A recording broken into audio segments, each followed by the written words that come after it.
Welcome to Ember of Joy podcast, where the kitchen isn't cleaned until the stove is wiped down. And I am your host, Joy Edwards, and I am excited. I'm actually stoked that you are here with me today. Listen, I have been working and pondering and trying to figure out if I was going to do this podcast. And people were just pulling on me and pulling on me and pulling on me. And I decided, you know what? I'm going to do it. And here's the deal, I've been in this industry for nearly 15 years. And in those 15 years, I have just acquired a lot of expertise and a lot of knowledge concerning mental health and wellness, self care, and making sure that we are our top priority. A lot of us go, go, go, do, but at the end of the day, we cannot pour from an empty pitcher.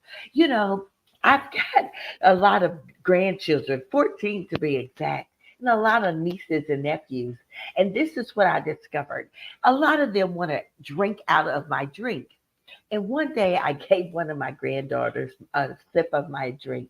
And when she handed it back, there was yucky particles all in the bottom of the drink. And I said, no, thank you. You can have it. You can finish it off. And here's the deal. When we pour from an empty pitcher, people get the yuck, the frustration, the fatigue, the burnout, the exhaustion, the disappointment, the resentment, the bitterness, the anger, all those things. The people get that when we don't take care of ourselves, when we don't pour into ourselves, we end up pouring from empty pitchers. And I was thinking about what could I title this podcast? This is my first episode, but I've done this for a long time. And I would, thinking back of something that my grandmother used to say, she would say, child, wipe my stove down. And it was this concept of the kitchen wasn't clean until the stove was wiped down. And so going back, my husband, he's a really cool dude. He often does the dishes. He'll cook. He loves to cook. His grandmother and his great grandmother, they taught him how to cook, and they all just poured into him. And so he was washing the dishes one day, and he left the rag balled up in the sink, and the stove wasn't wiped down. And I thought, that reminds me of something my grandmother said. The stove not being wiped down means the kitchen isn't clean. And when you think about it from a self care and a mental health and wellness perspective, we can be all dressed up. We can wear our pearls and we can have our makeup on and our hair looking really pretty.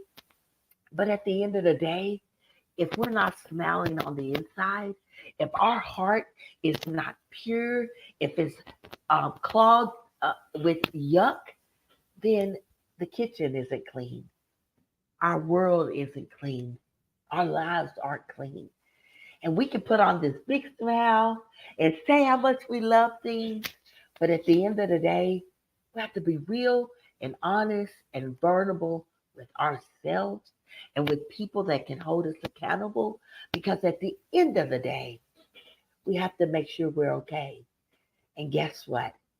It's okay not to be okay, but it's not okay to stay that way. We really do have to take care of ourselves. We have to learn to say no, because it's a whole sentence. It doesn't need any explanation. It doesn't need any justification. No means no. And when we're at our limit, we have to know that. We actually have to know before we get to our limit. Because when we're at our limit, it's hard to backpedal. But if we feel ourselves, I'm starting to feel agitated. I don't have much joy. I'm not getting a lot of sleep. I'm recklessly eating.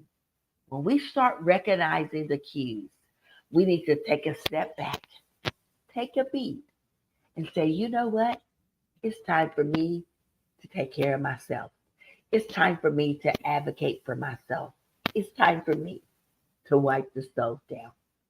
So, in this podcast, over the course of I don't know how long, decades, it's what I'm hoping that it just stays around forever. I'll come on here every couple of weeks and give tips on how to navigate our emotions from a spiritual perspective and practical perspective.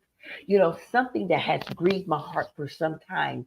A lot of times, the church does not address mental health and mental wellness. It's the taboo. Don't talk about it. Don't mention it. You need to pray more. You got demons. All the things that could very well be true, but also could very well be not true. I remember a time in my life where I experienced a big traumatic experience and never had any type of mental illness that I was aware of, but anxiety gripped me and held me so tight that I didn't feel like I could breathe. I felt like I lost my joy. I lost my identity and who I was. I was walking around on autopilot. Anybody relate to that? Literally walking around on autopilot, trying to figure out, where did I go? So I started grieving the old joy. I started grieving who I used to be, this happy, bubbly, well put together, inside and out person.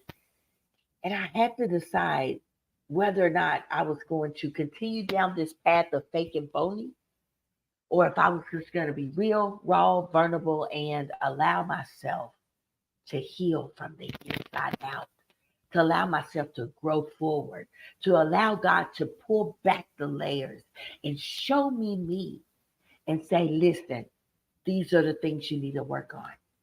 And it's been a journey. The journey is not over. I don't think it'll ever be over until we die and meet Jesus. But what I know is Christ came that we would have life and life more abundantly on this side of the Jordan. Not just when we get to heaven, but when we are living here on earth, we are to have life and life more abundantly. So the question is, what's suffocating your life? Who's suffocating your life? What's causing your joy to be depleted? I want to be able to just stoke the fire for you, giving you insight, giving you wisdom, giving you understanding of things that can truly help you to walk this thing out and not fake it till you make it. Because in my opinion, we're really not making it if we're faking it. The more real, the more raw, the more vulnerable we are, the more healing takes place. And let me tell you something. Healing is a journey. It's not easy. It comes, it ebbs, it flows. But I promise you, if you trust God, if you lean not to your own understanding, if you don't wrestle against the process, I promise you, God will meet you right where you are, and He will come and see about you because He's concerned about every detail of our lives. He gave us a Jeremiah 29:11 plan. That plan was to not to harm us, but to prosper us and give Him His expected end. And how dare we, with our choices or even the choices of others, allow anything to stop us from being all that God has created us to be. So I'm ready to go on this journey. And I hope that you're ready to go on this journey with me because the kitchen isn't clean if the stove isn't wiped down. Here's another example. I love to have everything looking nice and everything in its place. And I'd clean the kitchen, I'd wipe the counters and the stove down. There was no dishes. Everything looked so nice. And then I had to pull a canister out because I was filling it full of sugar. Well, when I pulled the canister out, I was like, wow, I missed some crumbs. So I got the crumbs up, pushed it back in. Another situation, I was self cleaning my oven, and what I never knew was that when I turn on the self cleaning part, if there's food or residue left in the bottom of the oven, in that self cleaning option, the stove gets so hot that it can actually catch on fire on the inside. The particles and the burnt food or the spilt food. I didn't know that. I turn around, my stove is full of flames. I immediately ran downstairs trying to flip the breaker. I couldn't get the breaker to flip because I was in a mode of panic. So I eventually called 911 and the fire department came. My husband showed up right when they were coming. And what I discovered was they considered that normal. And it happens all the time, they said. And I thought, never again will I use a self-cleaning oven.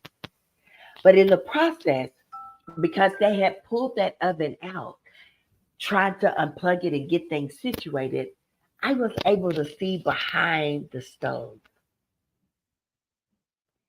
As much as I call myself a good housekeeper, and I like things clean and orderly and everything in its place, behind the stove revealed some history. Some history of things of the past, the food I cooked, the things I dropped and didn't pick up, the spills, all that was still present behind the stove. And it wasn't until I pulled that stove out, I was able to really see what was behind it. And I use that analogy to help share some understanding that we have to pull some things out, pull the layers back. Why do we act a certain way? Why do we talk a certain way? Why do we think a certain way? What shaped us? Was it that childhood trauma that we never told anybody about? Was it that adulthood issue, that experience that shook us to our core? What is it? That's a question to ask yourself. What is it? Who am I for real? Am I lining up with who God said I am? Or have I created this world that's less than what God says I should be, what God says I should have, and what God says I should do? Those are the hard questions I plan on tackling in this podcast. So over the course of time, sometimes you'll see my face, sometimes you'll hear a recording. I'll bring on expertise and guests who have some knowledge and real life personal experiences with various things because I want us to grow forward. I want us to heal from the inside out. I want us to have authentic joy. I want us to become joy carriers, where we walk into the room and the joy of the Lord, which is our strength, is what carries us around. And we just carry it to other places and to other people. And when people get around us, they're like, oh my gosh, there's something about you. But that something is the Holy Spirit that lives within us. I want us to be able to walk in the room and change the atmosphere. I want us to be able to walk in the room and feel the presence of the Lord. I want us to walk in the room and people get healed and set free because we are healed and set free. There's no reason that we don't walk around whole. So it's time to pick up the broken pieces. It's the time to allow God to take us from faith to faith, strength to strength, and glory to glory. And that's my goal for this podcast. Whether I reach one or whether I reach 1,000,000, if I can help one, if I can help one person get it, one person live this God thing out, one person truly understand who she or he is in Christ, one person, then my efforts are not in vain, that I've accomplished my goal. So hopefully you'll subscribe. That is on the screen. You can go to www.joyaharris.com/subscribe to get my monthly news article. And I share a lot of information in these articles. But listen, you could just chunk it down. Take one section, marinate on it, think about it, meditate on it. See what you need to apply, what's meat for you, what's bone for you. Take the meat, chew it up, digest it, walk it out, spit out the bone. So you can subscribe to my monthly news article. And then in a couple of weeks, on November the 18th, I have a holiday webinar coming up, painting your holiday blues, painting your holiday blues happy. Because here's what I understand. The holidays are hard for some people. A lot of people, they feel like they're full of joy and festivities and laughter, but also for some it's full of sadness and grief, disappointment. And so I'm doing a webinar on Saturday, November the 18th, 1 o'clock, about 30, 90 minutes or so. I'm just going to walk us through how to paint our holiday blues happy, how the joy of the Lord really can be our strength during the holidays. And I have a Zoom link that I will attach to this podcast, and it's also going to be in my newsletter. You can sign up. It's free, no cost to you. I want to be available to people, for people, to be able to get what they need. So next year, this year doesn't look like last year, and next year doesn't look like this year. That you keep getting better, that things keep going well for you. So thank you so much for joining me. Once again, you can visit my website at www.joyaharris.com. Has a lot of information on there about my speaking, my books, my products, my podcast, my news article, my newsletter. Some people call it letters. But I'm here to help. I'm here to serve the best that I can and to give you exactly what God gave me: hope, joy, strength, peace. So in the coming days, be looking for opportunities to just take a beat and really assess, where am I? What's in my heart? Where do I go from here? That's the plan. Thank you for joining Embers of Joy podcast, where the kitchen is not clean unless the stove is wiped down. We're going to make sure that the whole kitchen, our whole person, our mind, our will, our emotions, our soul, our spirit is clean. So we can be a conduit for hope and healing, not just for ourselves, but for the world. Sila, I wish you much love, peace, and authentic joy. And remember, joy whispers, I am here. When the world is screaming, you are alone. Take care.